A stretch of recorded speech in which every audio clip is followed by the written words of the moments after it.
আসসালামু আলাইকুম, সবাই কেমন আছেন? আশা করি সবাই ভালো আছেন। আজকে রান্না করতেছি গরুর মাংস। গরুর মাংসটা কিন্তু এখন আমি কষাইতেছি।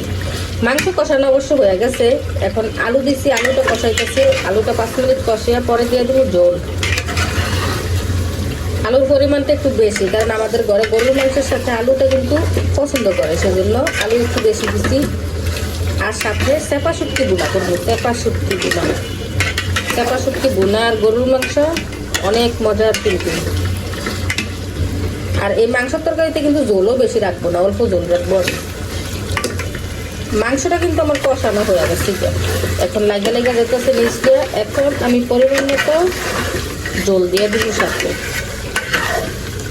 ঝোলটা দিয়ে দিলাম।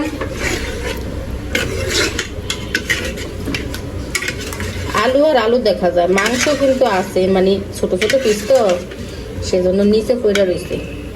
এখন ডাকনা দিয়া ডাইকা দেখি।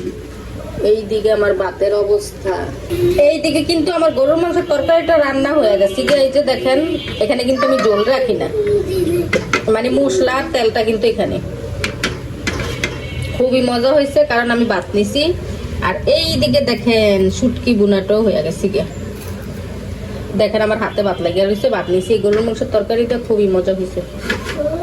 তো সবাই ভালো থাকবেন, সুস্থ থাকবেন, আল্লাহ হাফেজ।